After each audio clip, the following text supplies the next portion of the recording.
Hello, everyone, and welcome to our TESOL talk. It's entitled TIRF Insights, Social and Emotional Learning for 5 to 18-year-olds.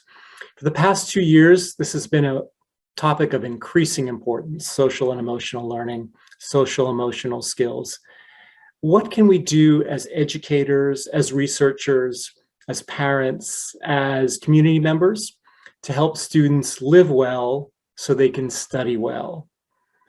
How can we help students live well so they can thrive academically? My name is Eric Gunderson, and I'm Senior Director for Global Partnerships at National Geographic Learning. I also am honored to represent National Geographic Learning on the Board of Directors for the International Research Foundation, or TIRF, TIRF. For those of you who may not be familiar with TIRF, let me tell you a bit about our mission and what we do. TIRF invests worldwide in individuals and organizations committed to English language education, empowering them to build a brighter future for themselves, those they serve, and our multilingual world. We encourage you to visit us at tirfonline.org, where you can learn more about the research we fund, the resources we provide to teachers, and the professional services we can offer to you and your institution. Let me also tell you a little bit about TIRF Insights. Now, TIRF Insights represents a partnership among TIRF, laureate international universities, and National Geographic Learning. Working together, our goal is to provide for parents, teachers, school leaders, and indeed all student advocates recent research profiled in a non-academic, digestible way. We're delighted today that Catherine Stannett, who has written this year's TIRF Insights paper, is with us to talk about her work in and around social and emotional learning. Kath is a teacher trainer and materials writer who's based in England. She began her career as a teacher in Japan and works today around the world on teacher training projects with English language teachers. So we hope you'll enjoy Kath's talk. And we look forward to answering any questions you may have about social and emotional learning, about the topic, about the ideas that Kath shares with us today, and about TIRF. So please sit back and enjoy. And at this point, I'll hand it over to Kath. Take it away, Kath. Thank you, Eric. It was a great privilege to be invited to write this paper for the International Research Foundation, because I'm not an academic, I'm a writer. I write materials to be used in the English language classroom, and this invitation represented a tremendous opportunity to spend a bit of time doing some real research into some of those terms that are just so frequently bandied about in our profession, but not always fully understood. So when I embarked on this journey of research, I was very much approaching it from the position of someone who is passionate about writing materials that are relevant and practical and usable. Theory is fascinating, but practice is what actually makes the difference. And that's why in this talk today, I want to focus not just on the research results, but also share some thoughts about how in a really practical, achievable way, we as teachers and educators can respond to these results and allow them to inform our teaching practice. So I'm going to divide this talk into 3 areas. First, I'd like very briefly to explain what we mean when we talk about social and emotional skills. Then, I want to give an overview of recent research demonstrating why the development of these skills is so important. And finally, I'm going to suggest some ways in which we can incorporate social and emotional skills into our schools and our teaching practice. In other words, what, why, and how. So let's start with an explanation of the term social and emotional skills. It's a bit of an umbrella term, really. It covers those skills that help us to function in society, to get on with other people, and also to regulate our own emotions. Now, different organizations have come up with their own categories and lists of skills. So let's look at a couple of these very briefly now. There's CASEL, that's the Collaborative for Academic, Social and Emotional Learning. They're based in the USA, and they categorize social and emotional learning into self-management, responsible decision-making, self-awareness, relationship skills, and social awareness. Then we can look at the OECD, that's the Organization for Economic Cooperation and Development. They're based in Paris, and they also talk about 5 main sections. Those are emotional regulation, task performance, collaboration, open-mindedness, and engaging with others. But then they add another couple of outcomes, achievement motivation and self-efficacy. So what do all these categories and words actually mean? Really, they're describing our ability to cooperate with others and to work independently. They describe our sense of tolerance, curiosity, and creativity. They're talking about our resilience and our decisiveness. I don't think anyone would deny the importance of these social and emotional skills, but they're not embedded into our school curriculum in the way that quantifiable skills are. We can measure IQ, we can administer tests. For example, in the UK, we have SATs. Those are standard assessment tests, which children take in years 2 and 6 when they're about 7 years old and then 11 years old. We can set all sorts of multiple choice questions to test our students' knowledge of facts or dates. And if we're talking specifically about teaching English, we can test grammar and lexis. But we know it's more difficult, much more difficult to measure these social and emotional skills.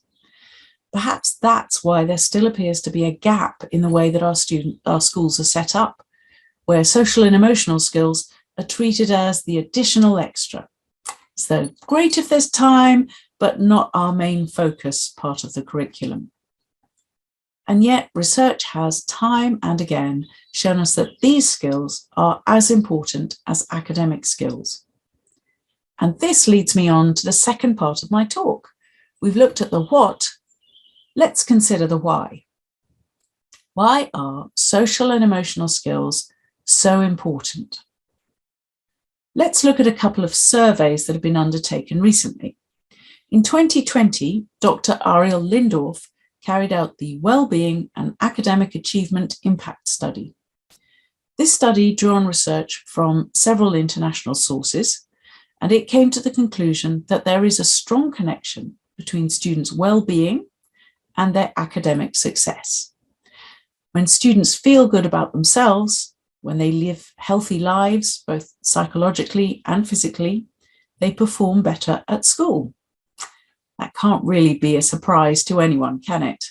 I'm sure that as educators and teachers yourselves, you will know that if students are feeling unwell, if they're stressed or anxious or insecure, they will be less able to study and focus in the classroom. There's another study that's an interesting one to look at, and it's the OECD Social and Emotional Skills Study. Now, this one came out very recently in 2021, and it's a very wide-ranging study.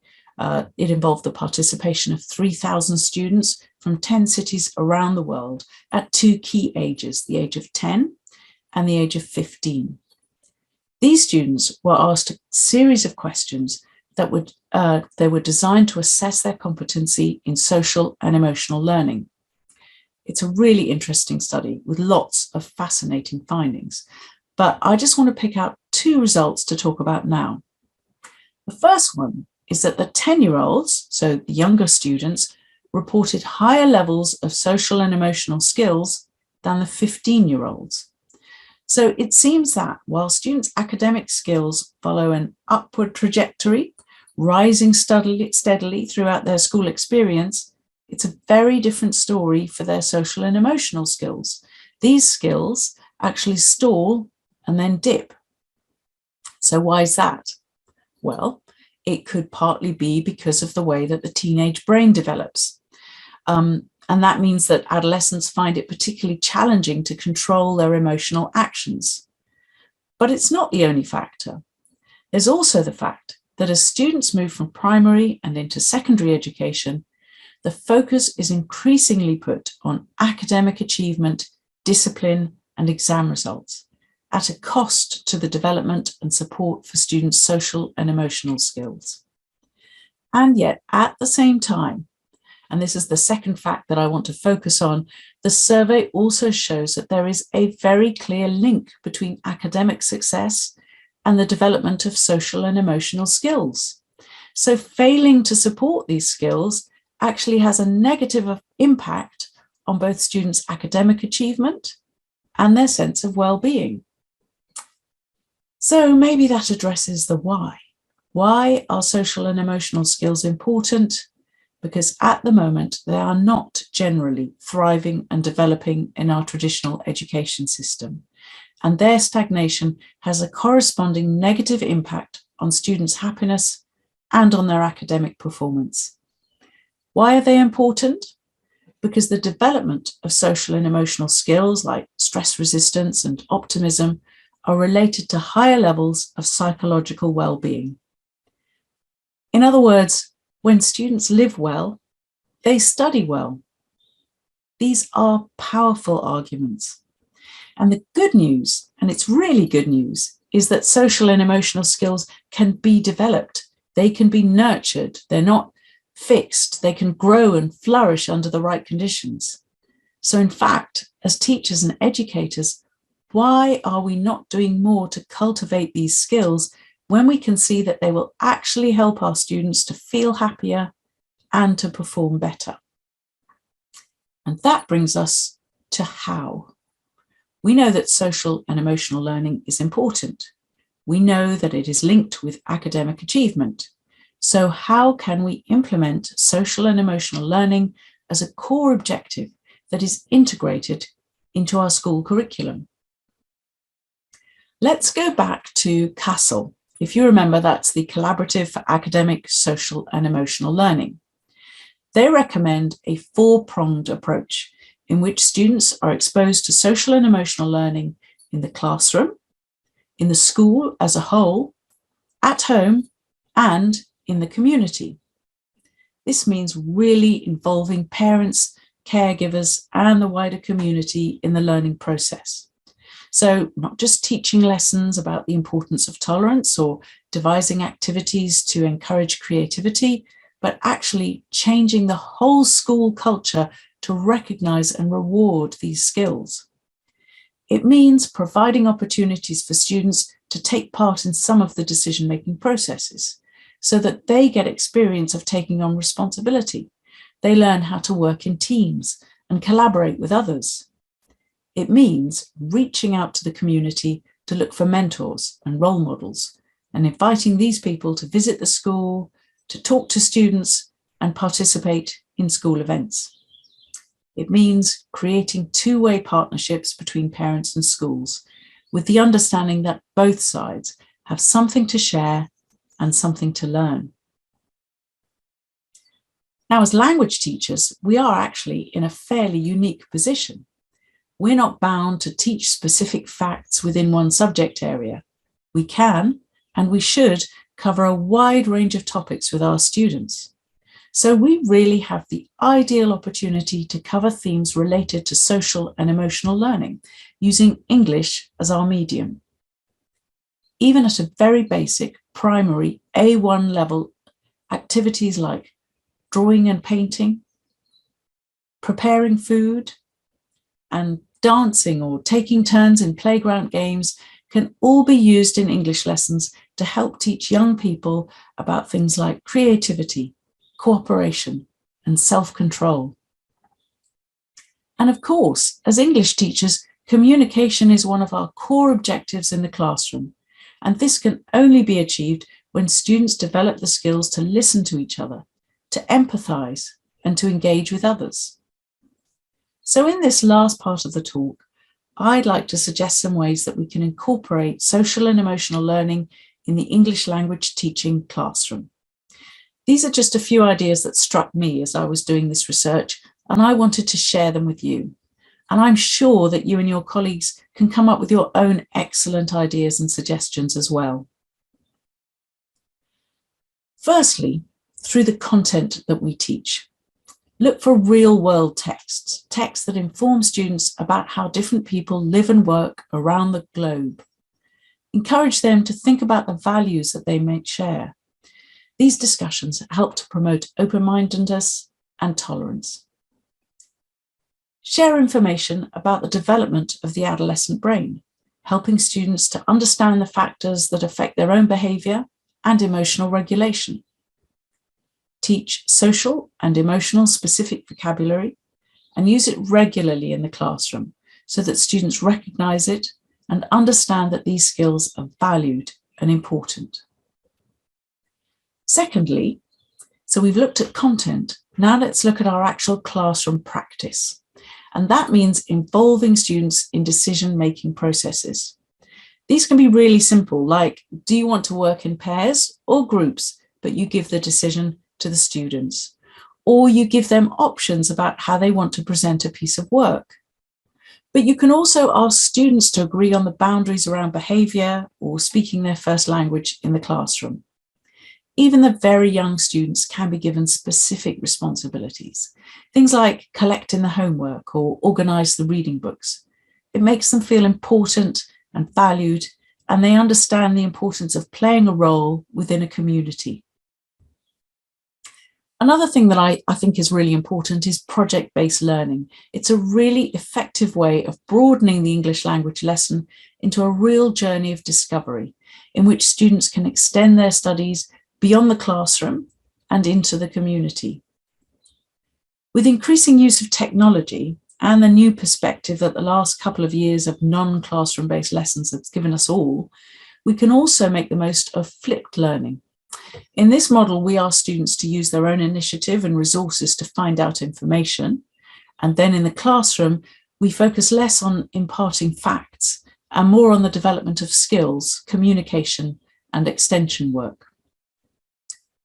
Thirdly, so we've looked at content and we've looked at classroom practice.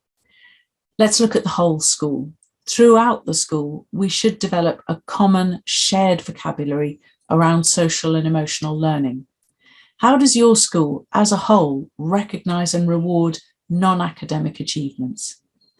As language teachers, you may be able to share some of the practices from the English language classroom with your colleagues who teach other subjects, specifically when it comes to encouraging communication. Continuous professional development sessions should be set aside for teachers to discuss and agree upon a whole school approach to social and emotional learning, so that students are aware that these skills are valued and appreciated. And finally, in the community and with parents and caregivers, we need to communicate what we mean by social and emotional learning and why we believe it's important, so that the student's family and community can share and support the development of these skills. Now, I haven't made a mention yet of the specific circumstances around the way that all our lives have changed in the last couple of years. But there's no doubt that around the world, when the schools were closed and students were learning from home, those young people who were persistent, independent, motivated, and responsible, they were the ones who were best able to cope with the new context of learning outside the traditional classroom. Modelling empathy ourselves, showing that we care about our students, not just their academic results, but their general well-being, is enormously important, and especially so over the last 2 years. This was really beautifully expressed by the academic and science writer Angela Duckworth. She took part in an OECD panel discussion about social and emotional skills. And I just want to share with you now a short clip of Angela Duckworth, which gives a very real example of the importance of just demonstrating empathy and care towards our students. saying. Now, in terms of the practical advice here about like how you would be able to do your best job of creating and sustaining relationships, for example, between teachers and students, when you are in a context where you have no choice, where you actually have to be teaching remotely. Let me just give you one piece of advice from an 8th grade teacher named El Hassan Suso. He was the teacher of the year for the state of New York. And I called him during the pandemic and I said, now I'm a university professor, but when I want to connect with my students, how am I going to do that when they are miles and miles away and I'm talking through a screen and we're both 2 dimensions and half the time I'm muted accidentally? And he said, here's something that you could do. You could actually think about how many students you have and do the math. Is it possible that you could meet with each one personally just once? And I said, oh, Hassan, that's impossible. I have 140 students. He's like, well, do the math. And I was like, well, if I met with each of my students just once for 5 minutes on Zoom, and I just, 5-minute consecutive meetings, right? So it's 12 in an hour, he's like, could you do that at least once during the semester? And I said, yes, absolutely. So I did it. And it was a miracle. I got to talk to students like, tell me, is that your dog in the background? Oh, tell me about your dog. Oh, do you have a little sister? Just 5 minutes. But it was a personal connection that honestly changed the quality of our relationship for the entire time. And so that kind of innovation, it didn't cost me anything, Andreas, to your point about scale and can we do this? And do you need a lot of fancy technology? Is this possible in all countries? That to me is so illuminating. So anyway, just one example of how I think, even though the picture is grim, frankly, for the effects of remote schooling, et cetera, there are ways that you can take the principles of relationship building and I think, transcend some of these barriers. This anecdote of hers, because it shows how just one small change, one action, can really make such a difference to the way that we connect with our students. Whether we're teaching online or in the real classroom, we need to prepare our students for an uncertain future.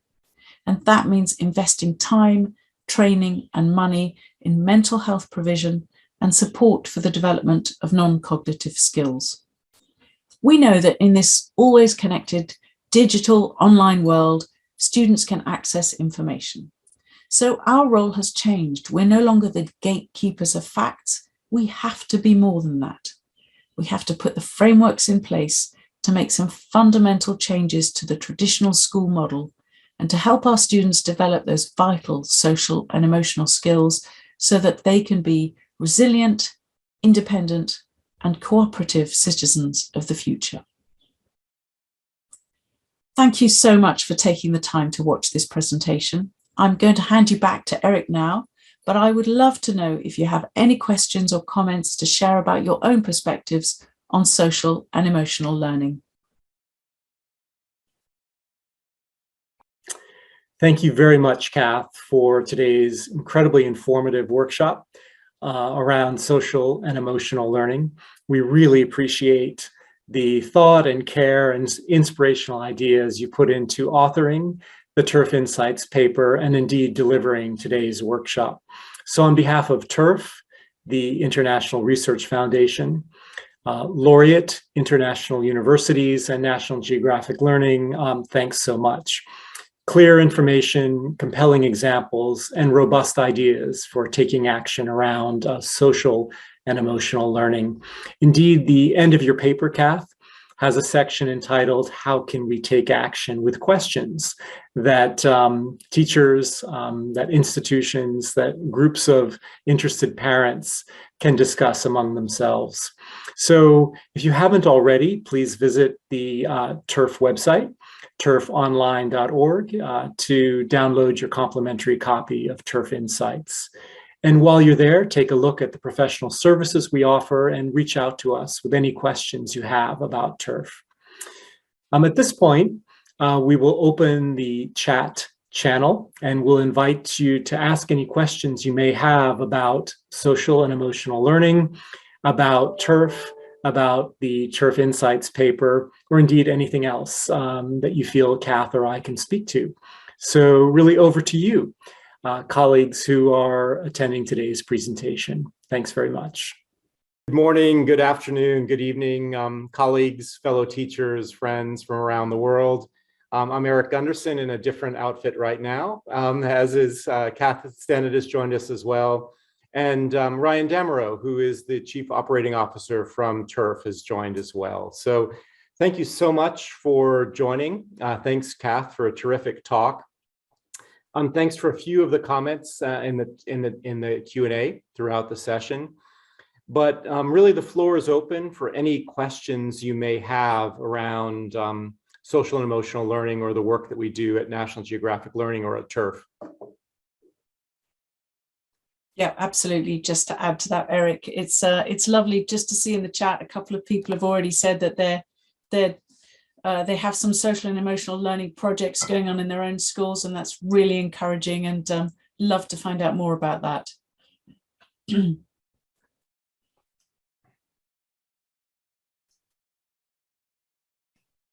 While we wait for a couple of potential questions to come in here, I thought I'd chat the link to the paper that Kath wrote, and we co-produced TIRF with National Geographic and Laureate. If anybody's listening right now, you can use that link to find the paper on TIRF's website.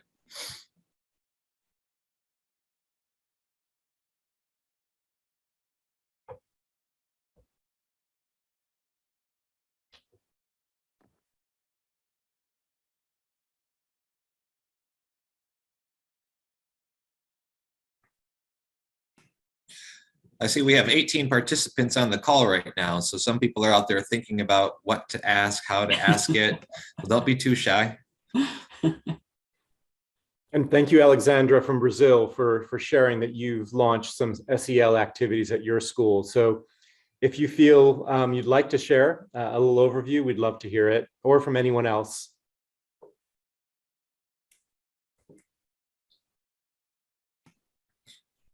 You're very welcome, Mohammed. Where are you joining us from?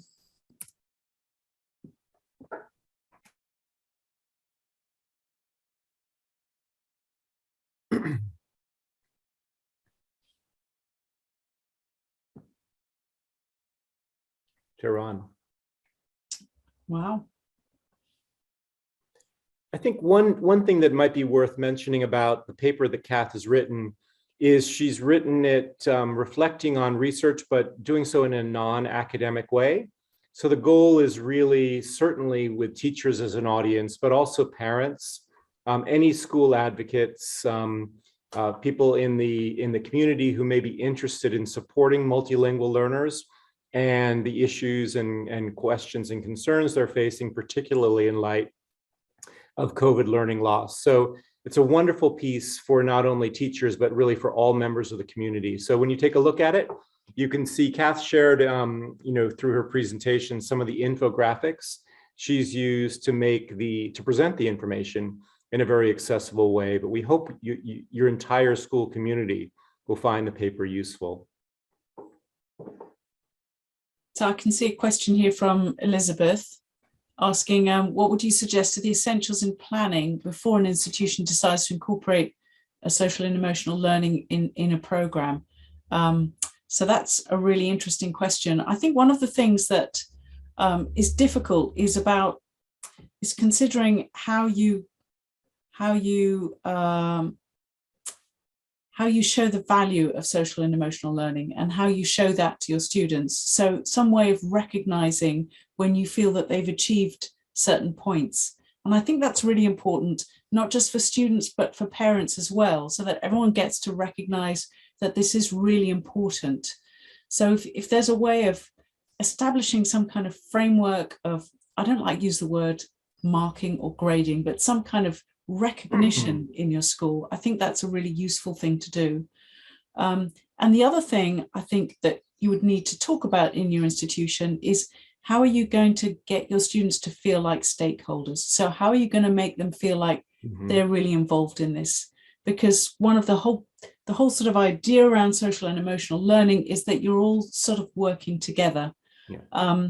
And I even remember back from when I was a student, when I was at school, which was a very long time ago, we had a student, what was it called? A student committee or something.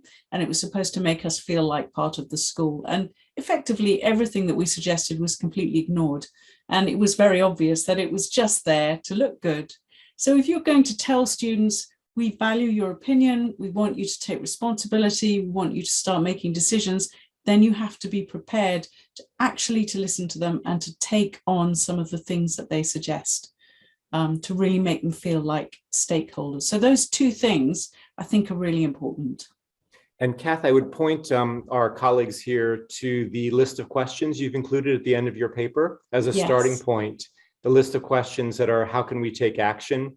So things like looking at, you mentioned this in your talk, but thinking about what vocabulary in your school context makes sense. You know, do we want to use words like grit or growth mindset or resilience, and helping all stakeholders in the school see and understand how important that is. But that list of questions is a great starting point for Elizabeth's question.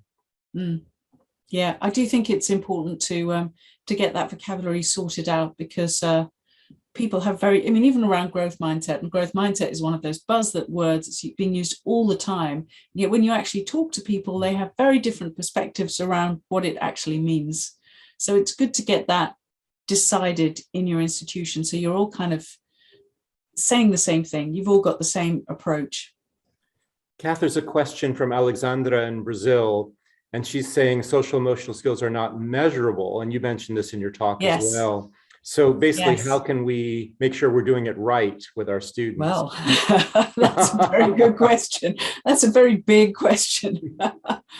How can we make sure we're doing it right? I think you just have to look at how your students are self-reporting their own feelings. So you need to check back with them. You need to keep asking them whether they feel they are resilient, or do they feel they're creative. So you have to trust them to self-report a little bit, I think. And that's why self-evaluation is so important. So I think that's one thing you really need to do. But also to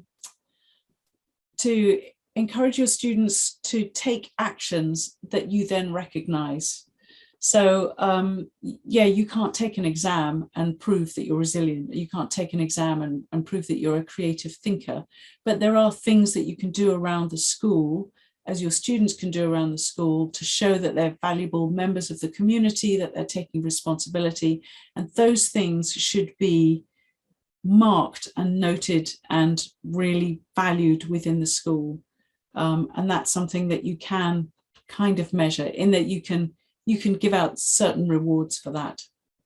And I think you've included some great references in your paper too, like the Well-Being and Academic Achievement Impact Study, which includes the social and emotional checklist. So at least that's right, a list of 7 or 8 checklist items that can actually help inform what the school's framework looks like. Yeah, definitely. There's some other questions in the chat here. Let's have a look. I think the next one was from Ingrid in Honduras. I can read that one real quick for you. Hello, my name is Ingrid Cano from Honduras. For us in our school year this year is must to become more listeners to our students due to the quarantine. We are starting to get students to classrooms. What would you think would be a good strategy to making social activities in class and knowing that we're returning to classrooms? So good strategies to make social activities in the classroom now that your students are coming back. And of course, it may be very difficult for students to come back into the classroom. In fact, I was talking to Eric and Ryan just before this talk started, and saying that, myself as quite an introverted person, I think 2 years of quarantine can make you even more so, and it can be quite overwhelming to go back into the big wide world, and I'm sure that's the case for your students. So just encouraging things like talking to each other, sharing ideas, asking your students to bring in things from home and to tell other people about them, to make them feel personally valued, I think is hugely important. And if you remember at the end of, just towards the end of that talk, I played that little clip from Angela Duckworth, and she talks about what a difference it made just saying to each of her students, how you're doing. And once your students come back into the class, I think that's equally important, just to show that you care. Just check on how they're doing and encourage them to do that to each other. I think that's a great way to get your students feel welcomed back into the classroom. And I think one thing you mentioned in the paper too is the value of project-based learning for building communities. And it goes without saying that project-based work, of course, encourages a lot more communication and socialization. Yeah, absolutely. So I see another question here from Adriana. She's writing, involving your teachers in a one-to-one basis or teaching staff as a whole. How would you best accompany your staff? So I guess, is it possible to involve your teachers in a one-to-one basis, or the teaching staff as a whole? So this is kind of a dichotomy question here. I mean, I think, you know, if you're going to go down the social and emotional learning route, and if you're going to say, this is what we want to do with our school, we believe it's really important, you want to get everyone on board. So I think you definitely need to start off by teaching your staff as a whole to say, this is, you know, this is really important to us. We believe in it. We want everyone to know. We want everyone to be using the same vocabulary. So I definitely think you should start off, and not just your teaching staff either. That includes the administrators. That includes the pastoral staff. So everyone knows what you value and what's important in your school. And then maybe if you have the time and the opportunity, you can work more on a one-to-one. And what I think is really important, and I mentioned this in my paper, is really teachers sharing ideas with each other, things that they found to work in the classroom. And that's where I think, as English language teachers, we're actually at an advantage, because we do a lot of that anyway. And perhaps we can, if you work in a school where other subjects are taught, we can share some of our ideas with other teachers. So that can be on more of a one-to-one, but I would start off with a whole school. This is what we're doing. We want everyone to be behind this. I like what Michelle Garafolo has said here. This is our second year of being back face-to-face, and we're allowing grace and more time to talk to students about non-academics. Yeah. We're finding that that's important. Lovely. Students need to learn how to interact together again, right? Yeah. So this notion that this break has caused a fissure, right? And that, you know, kind of the school allowing time for whole school activities, chances for students to reestablish social connections is terrifically important to build into the school day. Yeah, it really is. It really is. I know, you know, I have two daughters. My younger daughter is still going through secondary education, and it was just little things like she'd go back to school and say, well, no one's even asked how I'm doing, you know, and she really noticed it. It makes a big difference taking that time. And don't forget, it's not waste of time, because students that feel supported, students that feel psychologically healthy, students that feel like they're valued, they will achieve more academically. So it's never a waste of time to take that time to do it. So it's great, Michelle, to hear that you're doing that. And it's really, really positive.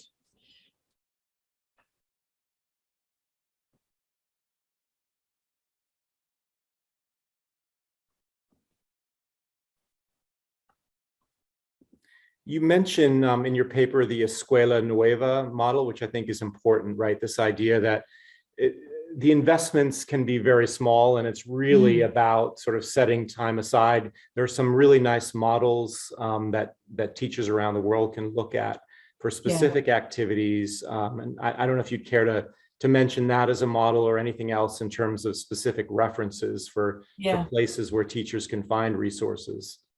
I mean, that model, the Escuela Nueva model that you mentioned, is really interesting, because it's all about involving the community and involving the parents as well. And I think that is really, really helpful. And so these are in incredibly poor areas as well. They're areas where students don't have access to a lot of materials, but involving the parents and involving the community just makes everyone more motivated. And so the projects are things that they take home, that everyone gets involved in, that they then bring back to the school. So everyone becomes part of it. And it's very, very effective. So I would definitely say, yeah, have a look into that. And at the end of the TIRF paper, we also have the Insights paper. We also have a list of useful places to find out more information, don't we, Eric? So I know there's a link I give in the paper about where you can find some good activities for conflict resolution, for example. And the Explore SEL project at Harvard University, they've created some wonderful frameworks and systems which illustrate the skills, terms, and definitions used. when describing social and emotional skills. So that site is particularly wonderful. Yeah, yeah.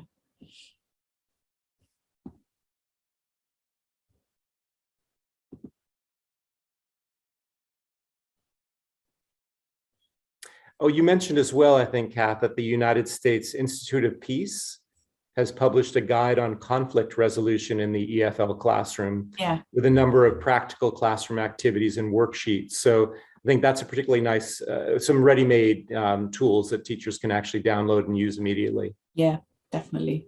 Yeah, I think conflict resolution is a really good one to teach your students, you know, just at a very personal level as well, just how to deal with arguments within friendship groups and at school, as well as obviously on a wider level as well.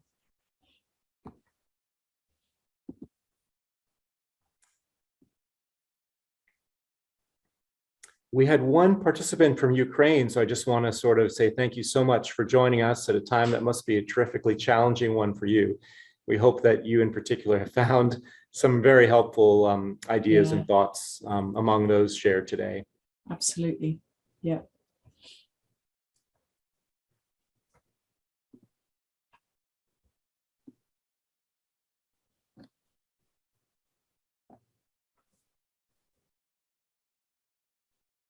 So once again, the TIRF website is TIRF, so TIRF online.org. So a wonderful place to find and download not only this article, but a lot of other wonderful resources. Ryan, you may care to say a word or two more about what our friends might find at tirfonline.org.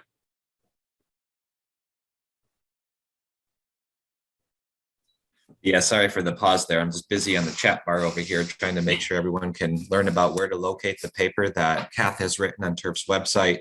And more broadly, what you'll find in the paper, TIRF, to kind of tell you a little bit more about what we do.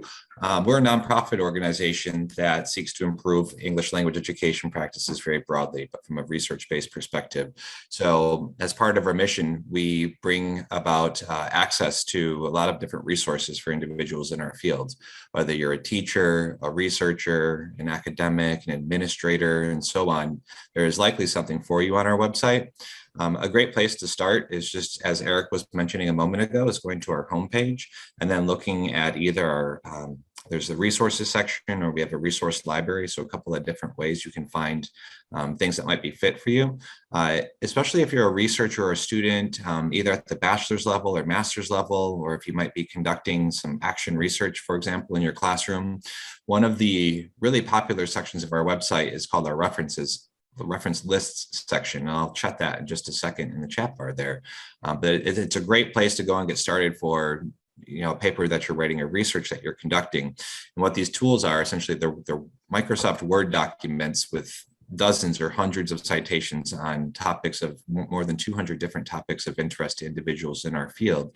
You can download them for free and then go to your library or poke around online to see if you can find that particular resource.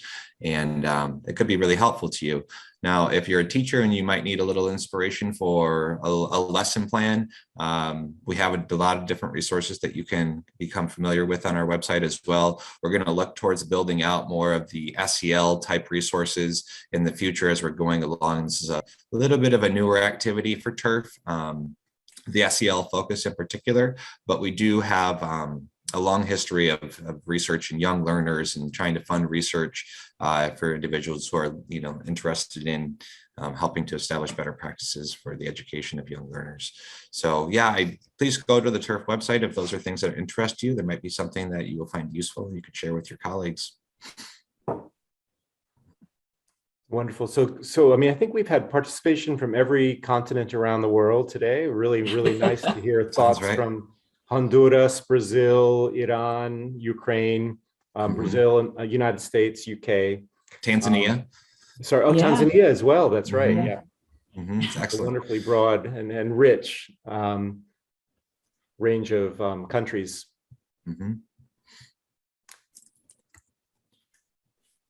Terrific. Well, I think that's probably, we're kind of rolling up to the end of our session here.